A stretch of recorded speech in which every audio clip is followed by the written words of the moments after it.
ये आकाशवाणी रायपुर है। छत्तीसगढ़ी समाचार बुलेटिन के संग किरण वर्मा के जय जोहार। अब सुनाओ आज के प्रमुख समाचार।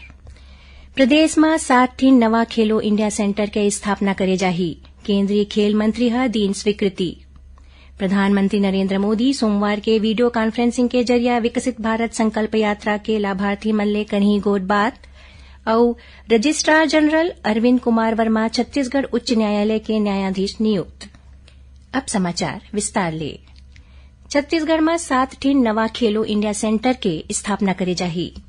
केंद्रीय खेल मंत्री अनुराग ठाकुर ह काली नवा खेलो इंडिया सेंटर्स के स्वीकृति दिन। खेल संचालक श्वेता श्रीवास्तव सिन्हा बताइन कि खेल संचालनालय के प्रस्ताव में केंद्र शासन ले कोंडागांव जिला में तीरंदाजी, सारंगढ़, बिलाईगढ़ और सक्ती जिला में फुटबॉल खेले बर खेलो इंडिया सेंटर के स्वीकृति मिले है। ऐसने गौरेला, पेंड्रा, मरवाही, कबीरधाम और मनेन्द्रगढ़, भरतपुर, चिरमिरी जिला में कबड्डी और कोरिया में बैडमिंटन खेल बर खेलो इंडिया सेंटर के स्वीकृति दे गे है। खेल संचालक बताइन कि एकर पहली छत्तीसगढ़ के 24 जिला मन में आने खेल विधा के 24 खेलो इंडिया सेंटर के स्वीकृति मिले रहिस, जेकर क्रियान्वयन करे जाथे। ऐसने अब राज्य के 31 जिला में खिलाड़ी मन के प्रशिक्षण के व्यवस्था सुनिश्चित करे जा चुके हैं। ओमन किहिन कि अब राज्य के खिलाड़ी मन ला प्रशिक्षण के अउ ज्यादा सुविधा मिलही, जौन खिलाड़ी मन बर मील के पत्थर साबित होही। खेल मंत्री टंकराम वर्मा हा प्रदेश में 7 ठिन नवा खेलो इंडिया सेंटर के स्वीकृति दिए जाए ऊपर केंद्रीय खेल मंत्री के आभार जताइन हैं। प्रधानमंत्री नरेंद्र मोदी सोमवार के वीडियो कॉन्फ्रेंसिंग के जरिए विकसित भारत संकल्प यात्रा के लाभार्थी मन करा गोठ बात करही। श्री मोदी ए मौका में मौजूदा जन समूह लग संबोधित घलो करही। बता दन कि केंद्र सरकार के प्रमुख योजना के बारे में जागरूकता और ओखर लाभ जनता तक पहुंचाए बर देश भर में ए यात्रा राखे जाथे। प्रधानमंत्री नरेंद्र मोदी अवैया 29 जनवरी के परीक्षा पे चर्चा कार्यक्रम में विद्यार्थी, शिक्षक और अभिभावक मन ले गोठ बात करही। कार्यक्रम के 7वां संस्करण पर MyGov पोर्टल में 1 करोड़ ले ज्यादा पंजीकरण हो चुके हैं। चर्चा में भाग ले बर MyGov पोर्टल में 11 दिसंबर 2023 ले ए महीना के 12 तारीख तक 6वीं ले 12वीं कक्षा के विद्यार्थी, शिक्षक और अभिभावक मन बर एक ठिन प्रश्नोत्तरी प्रतियोगिता शुरू करे गे है। निर्वाचन आयोग पंजीकृत गैर मान्यता प्राप्त राजनीतिक दल मन बर सामान्य चुनाव चिन्ह बांटे के आवेदन के प्रारूप ल संशोधित करे है। नवा प्रारूप के अनुसार पंजीकृत गैर मान्यता प्राप्त राजनीतिक दल मन ला अब पाछू 3 वित्तीय बछर के अंशदान रिपोर्ट और लिखित वार्षिक खाता मन के विवरण जमा कराना होही। ए दल मन यदि चुनाव लड़े है तो पाछू 2 चुनाव में पार्टी के खर्च के विवरण घलो देना होही। रजिस्ट्रार जनरल अरविंद कुमार वर्मा ला छत्तीसगढ़ उच्च न्यायालय के न्यायाधीश बनाए गए हैं। सर्वोच्च न्यायालय के मुख्य न्यायाधीश DY चंद्रचूड़ के अध्यक्षता वाले कॉलेजियम के सदस्य न्यायमूर्ति संजीव खन्ना और BR गवाई काली श्री वर्मा ला हाईकोर्ट में न्यायाधीश नियुक्त करे के आदेश जारी करेन। बता दन कि छत्तीसगढ़ हाईकोर्ट के मुख्य न्यायाधीश डहाले पाछू 6 अगस्त के अरविंद कुमार वर्मा ला हाईकोर्ट में न्यायाधीश नियुक्त करे के प्रस्ताव राज्य शासन ला भेजे गे रहिस। मुख्यमंत्री और राज्यपाल के अनुमोदन के बाद फाइल सर्वोच्च न्यायालय ला भेजे गे रहिस। श्री वर्मा एक पहली जगदलपुर, रायपुर और बिलासपुर में जिला और सत्र न्यायाधीश रह चुके हैं। उन्हें 5 मई 2022 ले ओमन छत्तीसगढ़ हाईकोर्ट में रजिस्ट्रार जनरल के पद में पदस्थ हवें। राज्य नवाचार आयोग के अध्यक्ष विवेक ढांढा इस्तीफा दे दिन है। श्री ढांढा मुख्य सचिव अमिताभ जैन ला अपन इस्तीफा सौंप दिन है।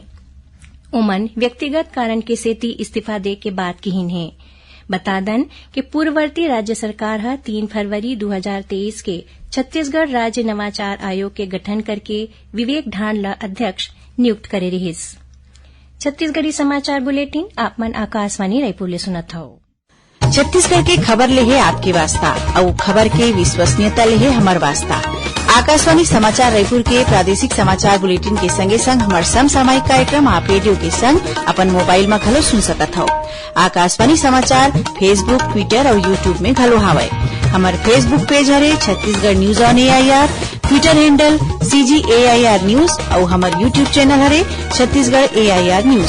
तो अब रेडियो के संगे संग आपके मोबाइल के माध्यम ले हम आप तक पहुंचत हन छत्तीसगढ़ के हर खबर पर सुनत रहो आकाशवाणी समाचार। अब आगू बढ़बो बाचे समाचार कोती। केंद्र सरकार के आने विकास और कल्याणकारी योजना मन के लाभ आम लोगन तक पहुंचाए बर प्रदेश में विकसित भारत संकल्प यात्रा निकाले जाथे।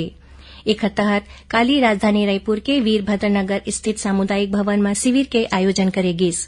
शिविर में उच्च शिक्षा और पर्यटन मंत्री बृजमोहन अग्रवाल शामिल हुईन। ए दौरान हितग्राही मन ला व्हील चेयर, श्रवण यंत्र, राशन कार्ड, मुद्रा लोन और स्वनिधि योजना के तहत चेक के वितरण करे गिस। संग्रह उज्ज्वला योजना के लाभार्थी मन ला गैस सिलेंडर दे गिस।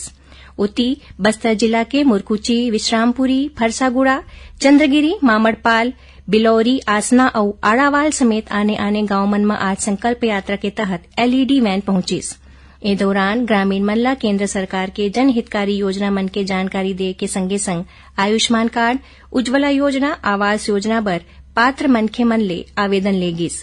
ए मौका में जनप्रतिनिधि मन ग्रामीण मन ला विकसित भारत के निर्माण में अपन सहभागिता निभाए के शपथ दिलाइन। सुनैया मन ला बता दन कि प्रादेशिक समाचार एकांश के समसामयिक विषय में आधारित कार्यक्रम बातों बातों में मां एदरी विकसित भारत संकल्प यात्रा ऊपर विशेष कार्यक्रम के प्रसारण करे जाही। ये कार्यक्रम आकाशवाणी केंद्र रायपुर ले काली 6 जनवरी के बिहनिया 10:30 बजे ले प्रसारित होही। इला छत्तीसगढ़ स्थित आकाशवाणी के जम्मू केंद्र ले करही। खेल और युवा कल्याण मंत्री टंकराम वर्मा कहिन के राज्य के युवा मन ला आने विधा के खेल मन बर बेहतर अवसर उपलब्ध कराए जाही। ये बात ओमन खेल और राजस्व विभाग के अधिकारी मन के बैठका के दौरान कहिन। ओमन कहिन के राज्य के जम्मू खेल मैदान मन के समतलीकरण करे के संगे संग मैदान मन ला सर्व सुविधायुक्त बनाए जाही, जेकर ले खिलाड़ी मन ला आगू बढ़े के पर्याप्त अवसर मिलाए। श्री वर्मा ग्रामीण स्तर में बने खेल क्लब मन के पंजीयन करे के निर्देश दिन। उमन कहिन कि एक खेल क्लब मन ला जरूरत के अनुसार अनुदान घलो दे जाही। उन्हें राजस्व विभाग के समीक्षा करत श्री वर्मा लंबित प्रकरण मन के निराकरण निर्धारित समय सीमा में करे बर कहिन।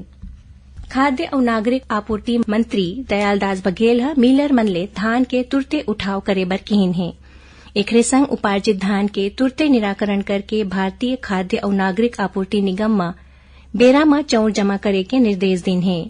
रायपुर में राखे गए विभागीय समीक्षा बैठका में ओमन धान खरीदी प्रक्रिया ला सुचारू रूप ले संचालित करे बर कहिन।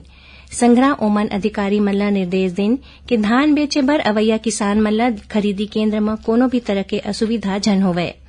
बैठका के दौरान श्री बघेल खाद्य अधिकारी मन ले कहिन कि उचित मूल्य के दुकान में हरेक महीना राशन के भंडारण बेरा में सुनिश्चित करे के संगे संग दुकान मन के नियमित रूप ले निरीक्षण करे। ओमन गड़बड़ी करैया और लापरवाही बरतने वाला अधिकारी मन के खिलाफ कार्रवाई करे बर कहिन। दक्षिण पूर्व मध्य रेलवे डहार ले ई लाइब्रेरी के शुरुआत करे गे हे। एकर तहत अब किताब और पत्रिका ऑनलाइन उपलब्ध होही। लाइब्रेरी के सदस्य एकर उपयोग अपन आईडी और पासवर्ड के माध्यम ले कर सकही। रेलवे ले मिले जानकारी के अनुसार प्रारंभिक चरण में लाइब्रेरी में मौजूद 11,000 पुस्तक मन के कैटलॉग ऑनलाइन करे जाथे। उन्हें ऑनलाइन सदस्यता और किताब मन ला जारी करे के प्रक्रिया घलो ऑनलाइन कर दे गे हे। बता दन कि दक्षिण पूर्व मध्य रेलवे में वर्तमान में 36 लाइब्रेरी हवे। एमा 23,500 ले ज्यादा किताब उपलब्ध है। आखिर में प्रमुख समाचार एक घाव फेर। प्रदेश में 7 ठिन नवा खेलो इंडिया सेंटर के स्थापना करे जाही। केंद्रीय खेल मंत्री दिन स्वीकृति।